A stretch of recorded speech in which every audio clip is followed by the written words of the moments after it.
Folks, welcome to week number 12. This is a bit of a doozy of a week. We have two due dates and multiple things going on, so I'm going to try to walk you through them. So, watch the video. Good.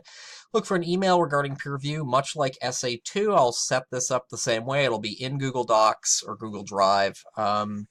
And I'll send you a sharing link and some instructions. Okay, complete your peer review by Friday, and then look for my feedback.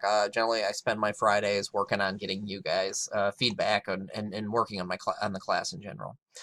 And then by Monday, okay, we've got a lot going on. So number one, there's a video here on how to use Turnitin. Turnitin is just plagiarism checking software. If you graduated from HF, they've had it for years, and I think most students who came out of there are familiar with it.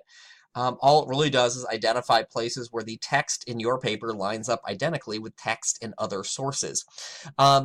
And yeah, I can use it to check your papers for plagiarism, but what I can also do is let you guys have access to it so you can double check to see if there's a place where you thought you'd paraphrase when in reality you're using the outside source's words more than you thought.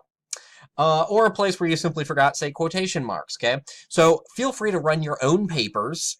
All you have to do is submit it to the Dropbox, and this video shows you how to check your turned-in report, how to interpret it, and then ultimately you could resubmit if you need to. If you submit multiple files to the Essay 3 final Dropbox, perfectly fine. I'm going to take the most recent one, the last one you submit, as your final. Otherwise, I'm going to presume you're checking for plagiarism. All right?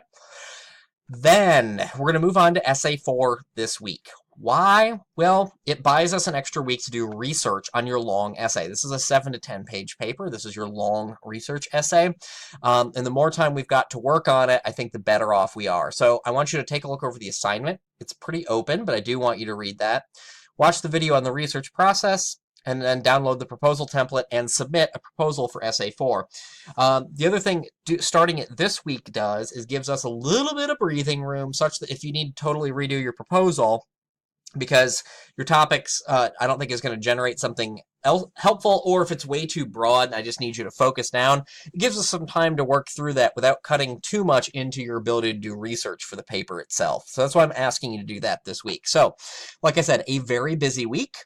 Make sure that you get all the bits and pieces in. If you have any questions along the way, don't hesitate to let me know.